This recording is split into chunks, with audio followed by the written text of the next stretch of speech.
Get her out of here right now, my daughter-in-law screamed, slamming her hand on the table so hard the wine glass shattered.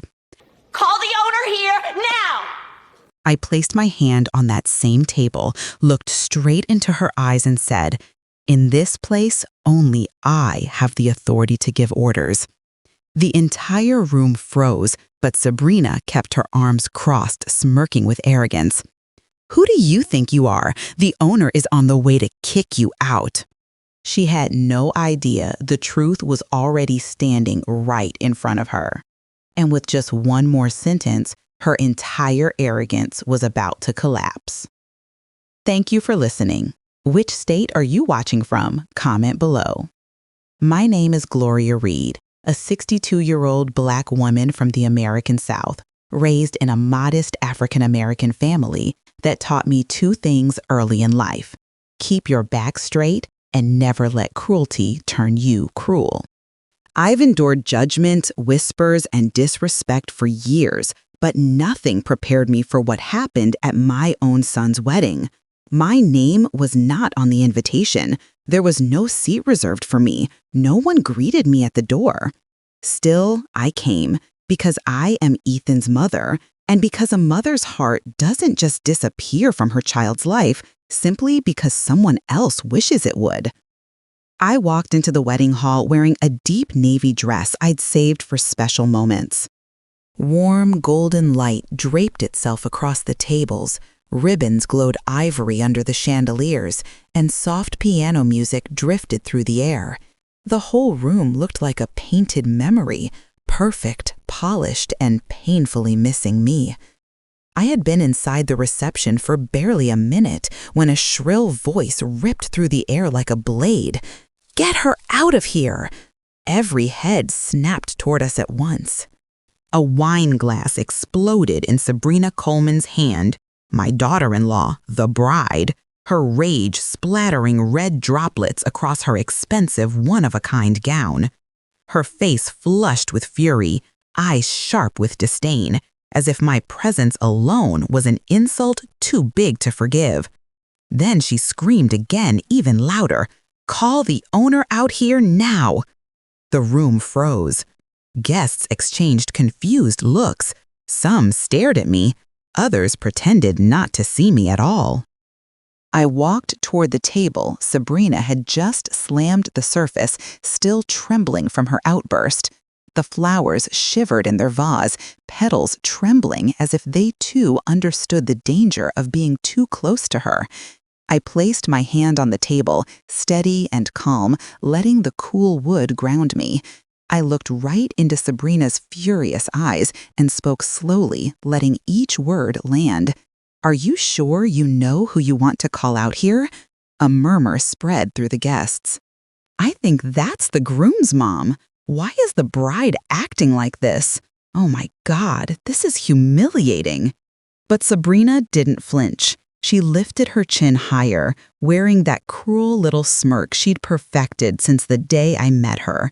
"I won't let someone like you contaminate my wedding." Someone like you. 4 words that sliced straight through everything I'd endured, everything I'd built, everything I'd survived. I could feel dozens of eyes watching us, hungry for drama. Ethan stood far behind, frozen, torn between love and fear. Fear of his wife, fear of confrontation, fear of choosing me.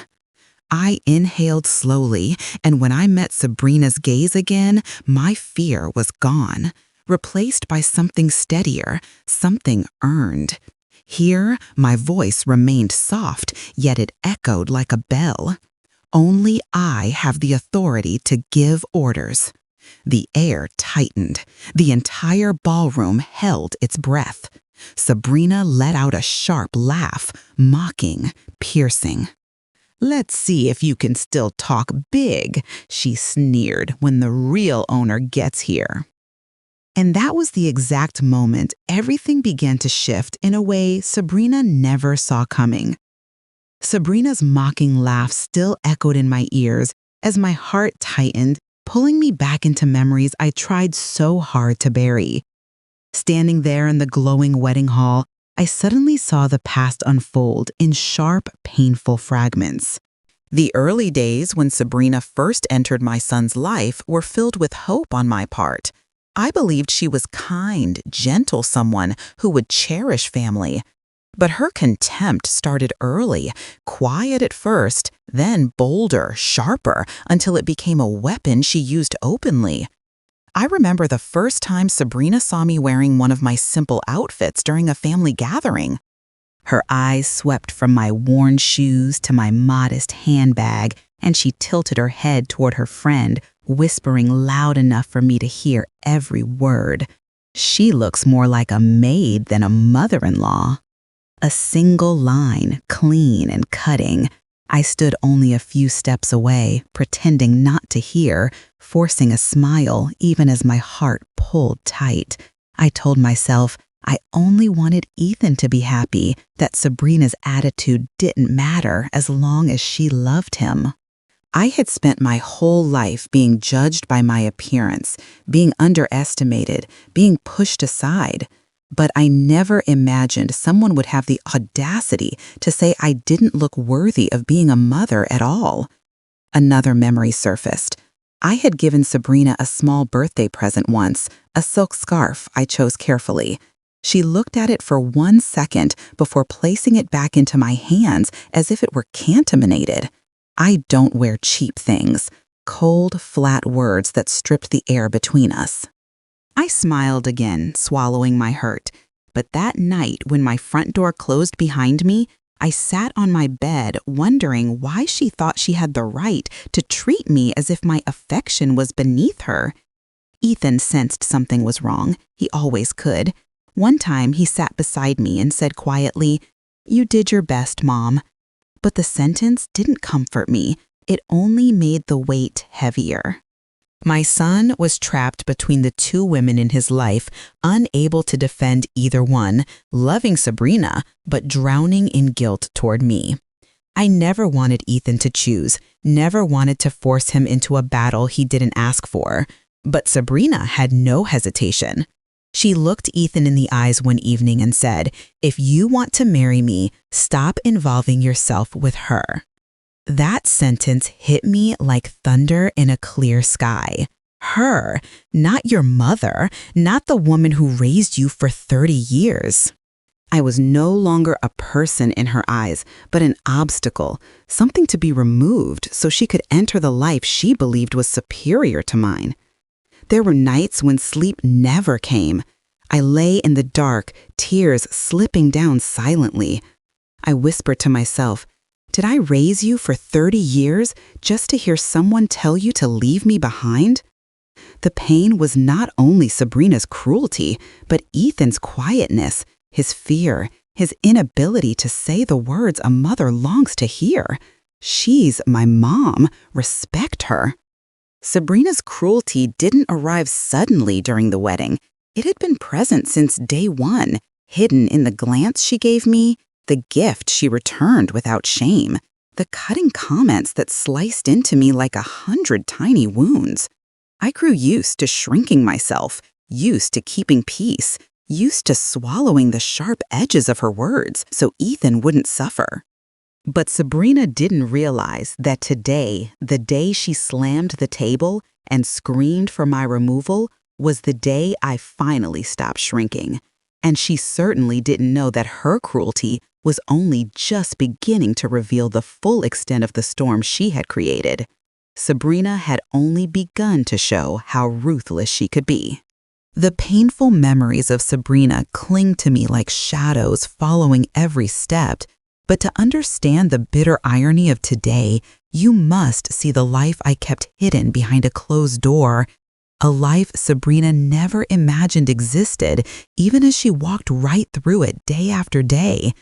I have always lived simply, so simply that anyone passing me on the street would assume I only earned enough to get by. I drove an old silver car with peeling paint, the engine coughing each time it climbed a hill. Every time I sat behind the wheel, I reminded myself, simplicity doesn't mean poverty. But whenever the car pulled up in front of Ethan's house, Sabrina would stand at the door, arms crossed, eyes narrowed, and scoff. Looks exactly like a pizza delivery car. Her words slid under my skin, sharp and cold, but I swallowed the sting. She only saw the surface, never beyond. There were afternoons when I returned to my office and sat silently in a room overlooking the city, the sunlight spilling across the glass walls like liquid gold. I opened my laptop and reviewed the latest financial reports. 7 major hotels across several states, 2 luxury resorts thriving by the coast, and multiple projects awaiting my approval. Every line of numbers, every chart, every rising metric was the breath of a life I had built from nothing. To the world outside, I was an aging Black woman with a weathered purse and modest clothes. But in the boardroom, I was the woman powerful businessmen stood up to greet with both hands. I had built the Reed Hospitality empire with my own scarred hands. An empire Sabrina had walked through countless times without realizing it. During a meeting one afternoon, as I reviewed plans for a new hotel project, my assistant Marcus Hale looked at me with hesitation. He had been with me for 15 years, had seen every struggle and every triumph. He finally asked, "You're really not going to tell your family who you truly are?" I paused, lifted my eyes to meet his. My fingers intertwined, trembling slightly under the weight of unspoken emotions. I shook my head and exhaled.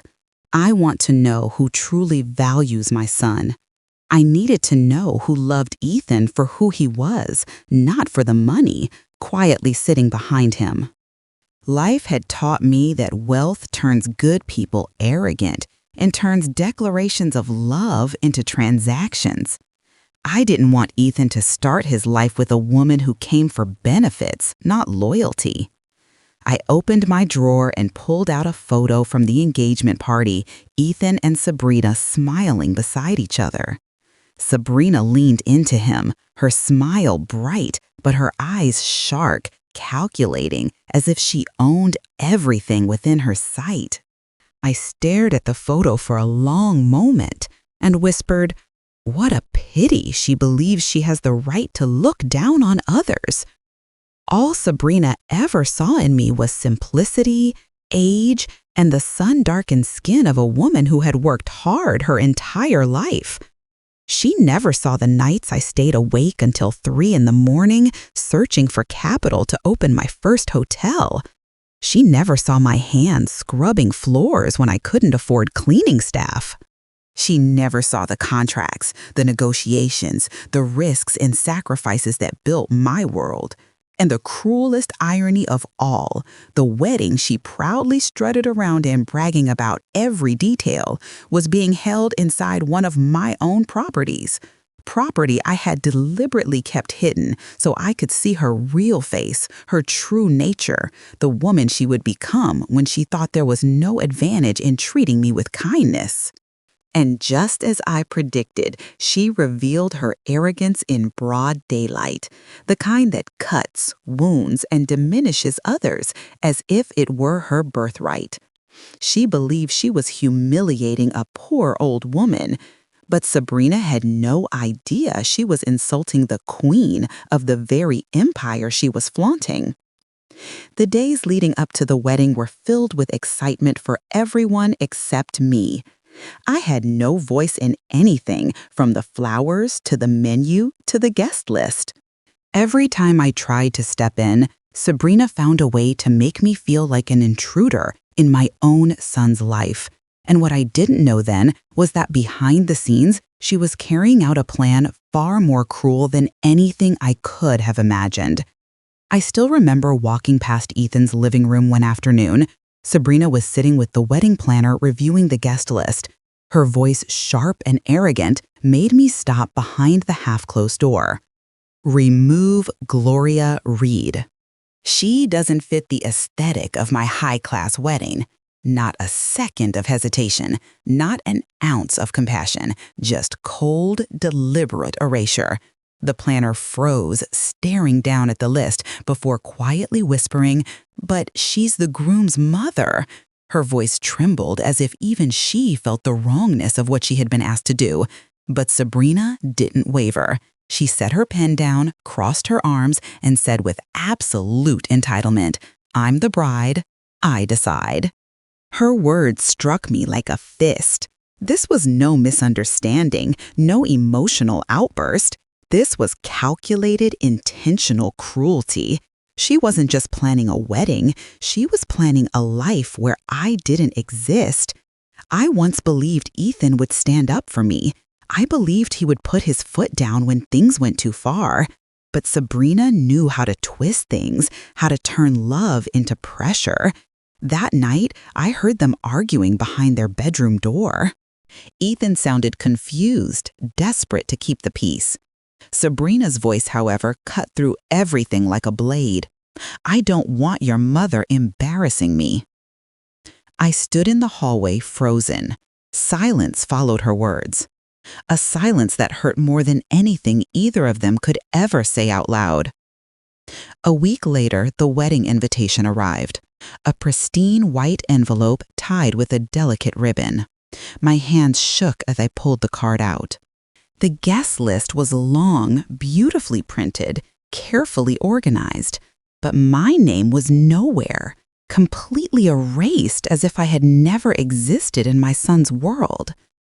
I sank into the blue velvet chair in my small living room, the afternoon light spilling over the invitation, making every letter clearer and colder. I held that card in both hands, my fingers stiff, my heart twisting with a pain I had no words for. And a question rose inside me, soft but devastating. Wedding days are supposed to be joyful. Why is this the day I'm being erased?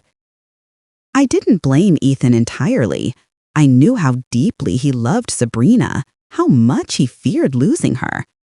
I didn't hate Sabrina, but I couldn't understand how a woman could be this cold, this determined to erase the mother of the man she was about to marry. Each of her decisions hit old wounds I'd carried for years, wounds I thought I'd buried long ago. I forced myself to breathe, to stay steady, to bury the hurt deep enough so no one could see it. When Ethan called a few days later, asking if I would still come to the wedding, I answered quietly, "I'll be there." I didn't tell him I already knew. I didn't tell him what I'd heard or how much it hurt. I only kept one promise to myself. No matter how painful it was, I would be there for my son. But Sabrina had one last cruelty waiting. And what she didn't know was that the place she proudly chose for her high-class wedding, the place she believed she controlled completely, was a place I knew better than anyone. Because Sabrina had no idea where her wedding was actually being held. When I walked into the banquet hall that day, just moments before Sabrina slammed the table and shattered her wine glass, I had already felt the bitter irony settling over everything. She was standing in the very place I had spent my entire life building, glowing with pride, as if every polished surface, every sparkling chandelier, every inch of luxury existed solely to honor her. She truly believed this world belonged to her, that everything here bowed at her feet. From the moment she arrived, Sabrina flaunted every corner of the venue like it was her personal kingdom. I remember her voice perfectly sharp and triumphant. "This place chose me." Clasp speaks for itself. She didn't say it to express joy, but to make sure everyone understood she belonged to the best and that anyone who didn't match her standards should step aside. I stood still, quietly taking in every detail. The mirrors along the hallway still reflected that warm, golden light I had chosen years ago. The red carpet, soft and rich, looked exactly as it did when I approved its design. The tall crystal vases crafted by a glass artist I met during the construction of my third hotel glimmered under the lights.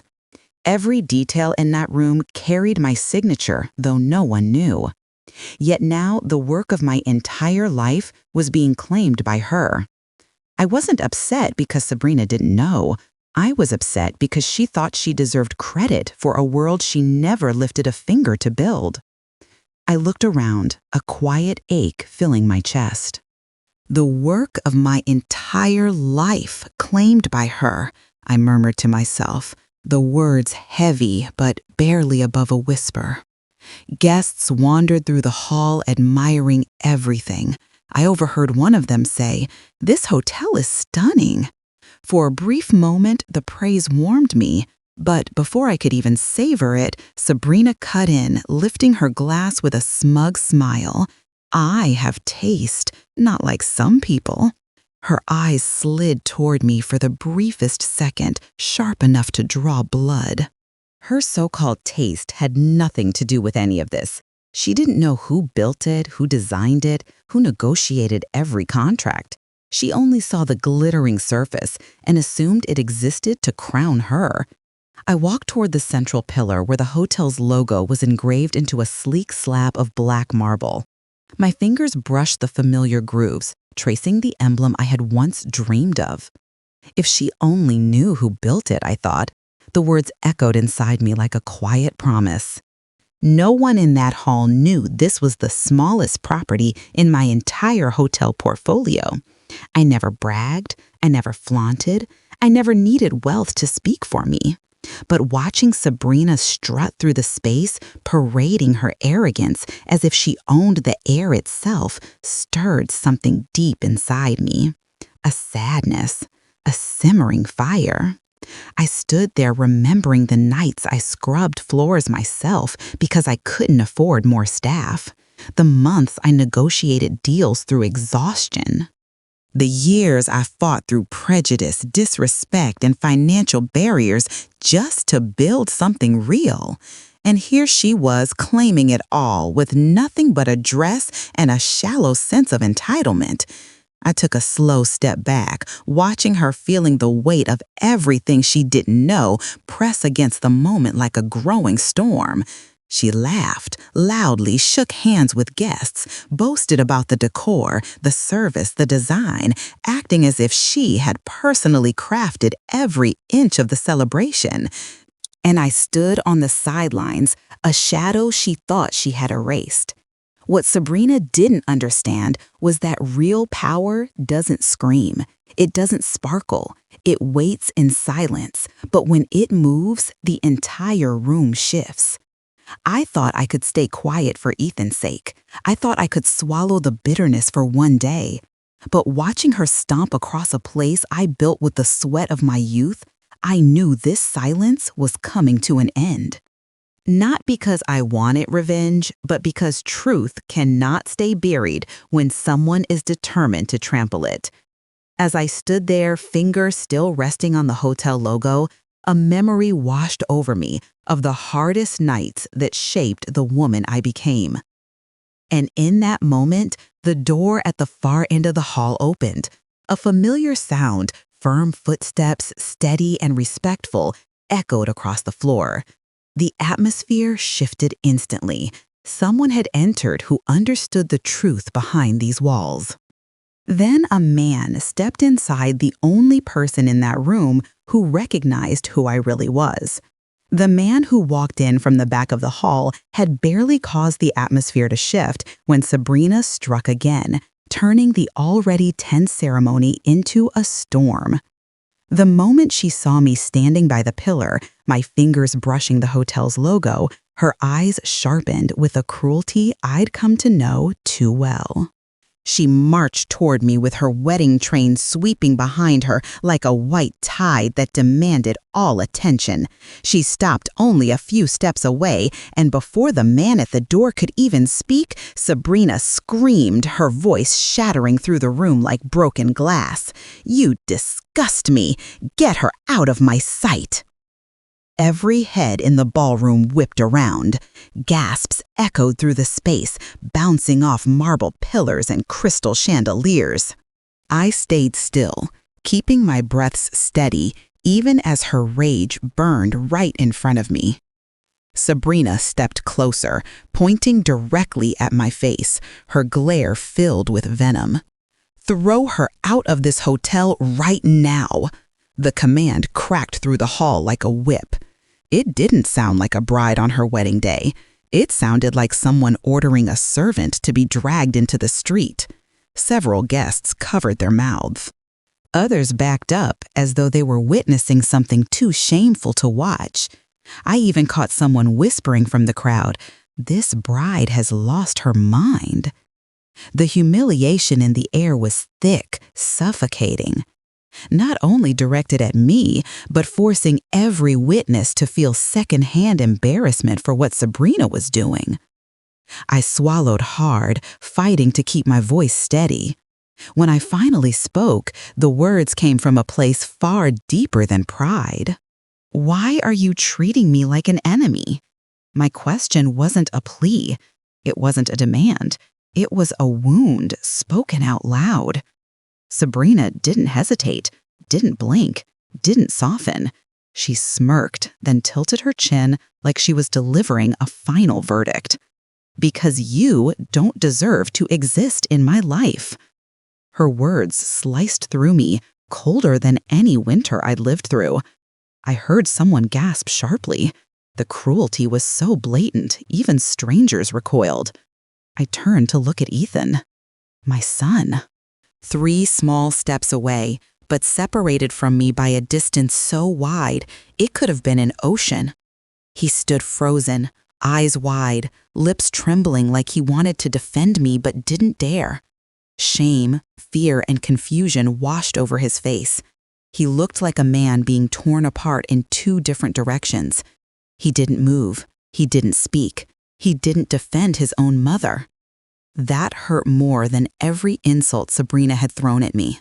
In that moment, I wondered if I had raised my son to be too gentle, too afraid, too willing to keep peace even when the cost was someone he loved. The entire ballroom had gone silent. Sabrina stood tall, chest lifted, triumphant, as if she had just won a battle of dominance she believed she controlled. She didn't know the ground beneath her was about to disappear.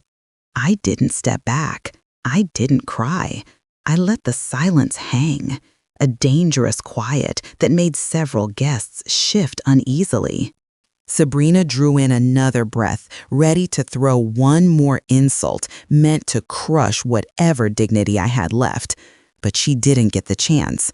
A deep, steady voice cut through the air from behind me. "Mrs. Reed, how would you like me to handle this situation?" The room froze. Sabrina's smirk vanished. Her spine stiffened. Every single guest turned toward the source of the voice. And that single question marked the turning point, the exact second the power in the room shifted.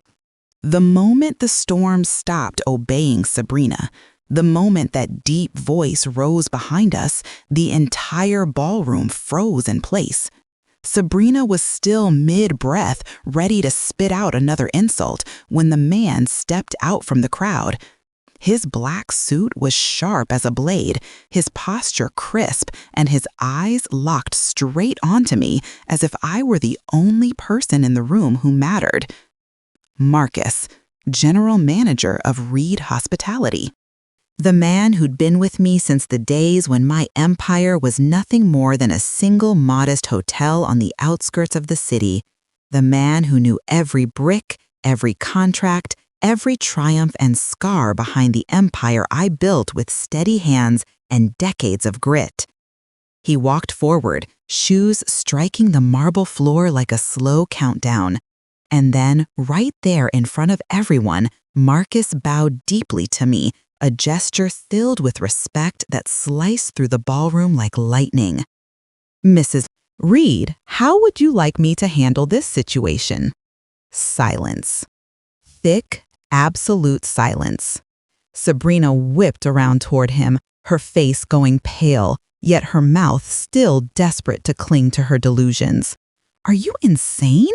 She's just some poor old woman. Are you deaf?" Marcus didn't blink, didn't flinch. He straightened, adjusted his tie, and replied with a voice cold enough to frost glass. "That is the owner of this establishment." A collective gasp rippled through the guests. Some covered their mouths, others stood up, and many stared at me with a mix of shock and dawning realization. I remained perfectly still, calm, unmoved. My silence itself became a weapon, sharp, undeniable, satisfying. The owner of the hotel," a guest blurted out, voice cracking. Sabrina shook her head violently, as if denying reality could reverse it. No, the owner is my friend. He told me he was the only one authorized to sign the venue contract, not her." Marcus turned to her, eyes slicing through her like a razor. "Your friend," he said slowly, "is simply the banquet manager, the person who signs contracts, approves events, and owns this building is Reed Holdings. And the true owner," he shifted his stance slightly toward me, "is standing right in front of you." Sabrina froze on the spot. Her lips trembled, her eyes wide, her entire body stiff like a porcelain doll about to crack. Around us, whispers erupted like sparks in dry grass. "She insulted the hotel owner. Oh, Lord, she just ruined herself. This is beyond embarrassing." I looked at Sabrina. Her fingers twisted the edge of her veil so tightly it nearly tore. Panic swallowing her face whole. The makeup she had so carefully layered began to look more like a mask, melting under heat. But I still hadn't spoken my final word. I lifted my hand from the table, took a slow step forward. Marcus stepped aside instantly, making space for me with complete deference. Sabrina didn't move. She looked at me like a trapped sparrow watching a storm approaching, powerless to stop it. When I reached her, I paused, letting the room settle into a tense hush. Then, in a calm voice that cut cleaner than any scream could, I said, "Sabrina, you wanted the owner." I tilted my head, letting her see the truth she had refused to look at. The owner is right here. Not a breath stirred. It felt as if the entire ballroom was hanging mid-air. And Sabrina, who once believed she controlled everything, now stood trembling before a truth she could not escape. She thought this was the bottom, but she didn't know I hadn't even started yet. Marcus stepped aside, creating a clear path between me and Sabrina, as if he were opening a stage for a scene she never imagined she'd be starring in. The air felt thick enough to touch, humming with tension that made the chandeliers seem to tremble. Every single gaze locked onto me, waiting for what would happen after this massive shift in power. I drew a slow breath. It was finally time to end the humiliation Sabrina had dragged me through for far too long. I stepped forward, the lights catching the silver strands in my hair, giving them a metallic glow. My voice when I spoke wasn't loud, but sharp and clear enough to silence an entire ballroom. I am Gloria Reed, chairwoman of Reed Hospitality Group. Stillness. Absolute stillness. No one even dared blink. Sabrina reacted first, not with words, but with her eyes. They flew open so wide, they looked as if they might tear at the edges. Her whole body jerked backward like lightning had struck straight through her pride. No, that's impossible. Her voice cracked, shattering like thin glass. But it didn't matter what she believed, what she wanted, what she thought she understood. Impossible could not save her. Impossible could not erase what she had done. Impossible could not change who I had always been. A sharp gasp broke through the stunned silence. The bride insulted the owner. The ballroom erupted in whispers like a wildfire. Shock, disbelief, embarrassment, every emotion swirled through the room as guests processed the truth. Some covered their mouths, others stared at Sabrina as if she'd committed a crime right in front of them. Ethan stood frozen, his face drained of color, his eyes trembling as if he were a child again, trying to understand something too big for him. Mom, I didn't know. You never said. I looked at him, my voice softening. I didn't boast because I don't need anyone's flattery. But when I turned my gaze back to Sabrina, the softness vanished. My eyes sharpened, and in that moment, she didn't see the mother-in-law she thought she could trample. She saw the woman she never should have provoked. You slammed your hand on a table, I said, my voice cool and edged with steel inside a property I own. Sabrina's face twisted, her lips trembling as she searched for a response she could not find. Guests stared at her with a mix of horror and fascination. Voices rose around us. Oh my God, she tried to throw out the owner. She's finished. This is the most embarrassing wedding I've ever seen. I didn't need to add anything. The truth itself was already cutting deeper than any words I could offer. Sabrina wavered, the weight of humiliation crashing down on her. Her gown snagged on her heel as she staggered, and then her strength gave out. She collapsed onto the marble floor right in front of me. The thud of her dress hitting the ground echoed like a final verdict. Her veil spilled around her like fallen feathers, stark white against the polished stone. It was a pitiful sight, so painfully opposite of the grand image she had tried to project all day. But Sabrina thought this revelation was the final blow. She was wrong. I still had one more move, a move that would make her understand that what she destroyed today wasn't just my dignity. It was the foundation of her own life. Sabrina knelt on the cold marble floor, her trembling hands clutching the shredded veil as if it were the last piece of dignity she had left. Everything about her, her makeup, her posture, her composure had collapsed, just like the wine glass she smashed at the beginning of the reception. Guests who once praised her elegance now stepped back, avoiding her gaze, as if it carried shame like a stain. She lifted her face toward me, mascara streaked like ink running down ruined paper. Her voice cracked, twisted by panic and humiliation. "Mom, please, I'm sorry." The words fell apart before they even formed. They were hollow, shaking, empty. I heard no remorse, only fear. I looked down at her, my eyes no longer angry, but cutting through her with an understanding that was far colder. You're apologizing because you're scared, not because you understand you were wrong. The sentence struck her like a blade. Sabrina folded, sobbing, her shoulders trembling violently, as if each word exposed another layer of the person she tried so hard to hide. Ethan, who had been frozen since the truth broke open, looked like a man whose soul had been scraped raw. He stared between me and his wife, guilt hollowing his expression. "Mom, I let you suffer too much." His voice came out rough, like someone waking from a long and painful sleep. He took a step forward, but he didn't reach for Sabrina. He didn't reach for me. He simply stood between us, broken, conflicted, ashamed. Sabrina whipped around toward Ethan, instantly clinging to his hesitation. I just want it to be respected," she sobbed, as if she were the victim who needed saving.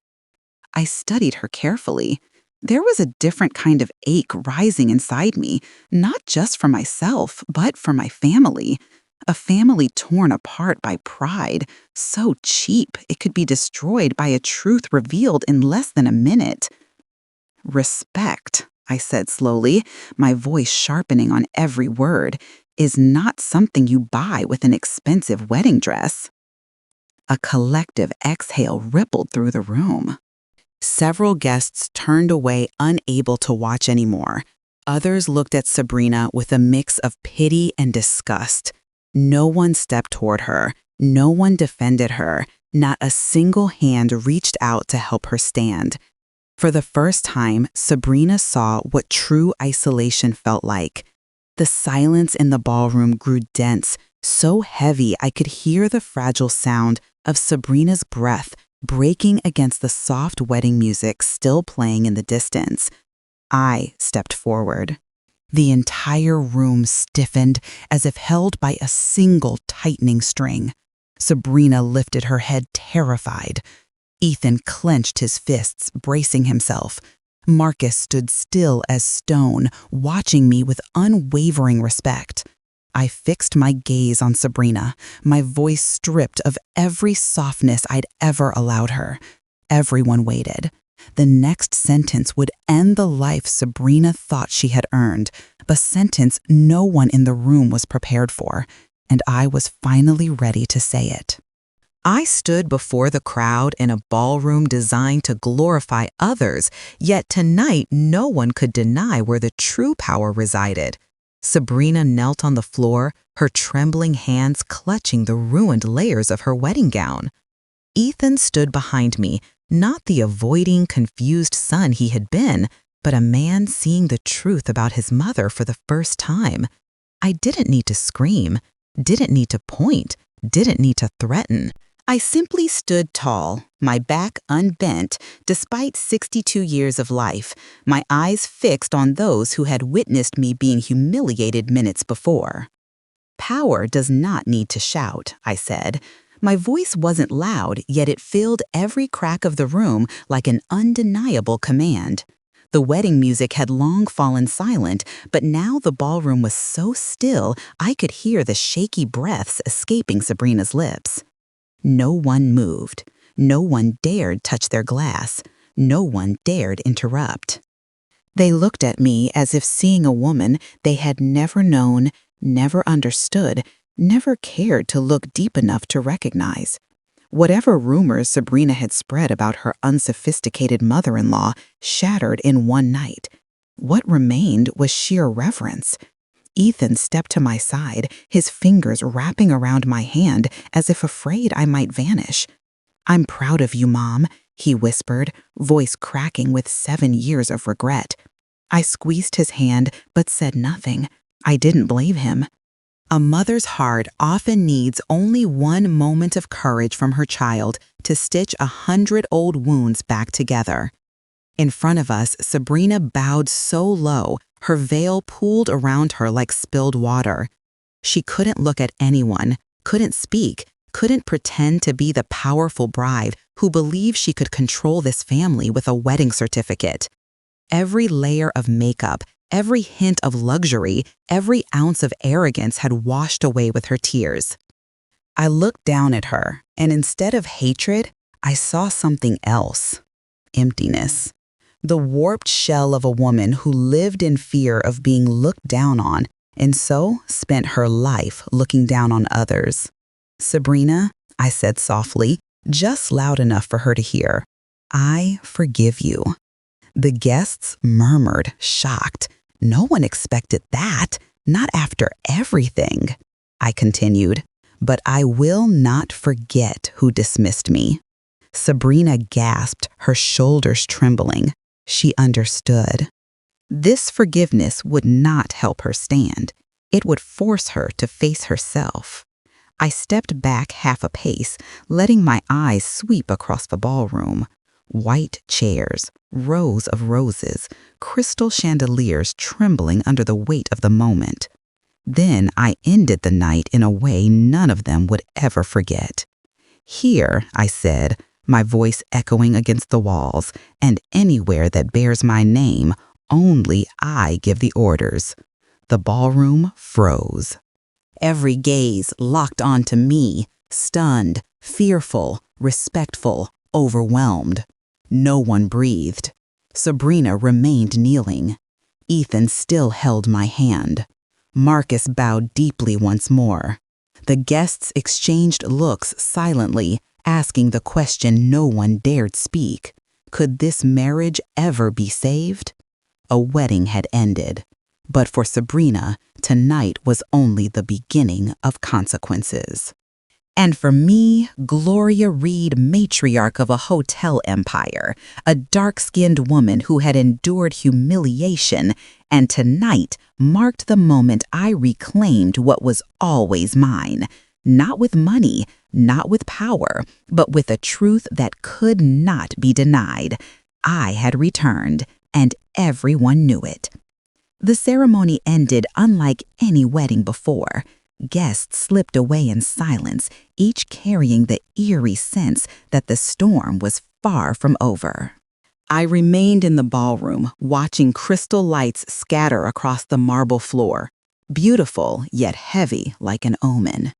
Sabrina had been escorted out, not crying now, not shaking, just wearing that calculating look I had seen only in people who once tried to dethrone me in business.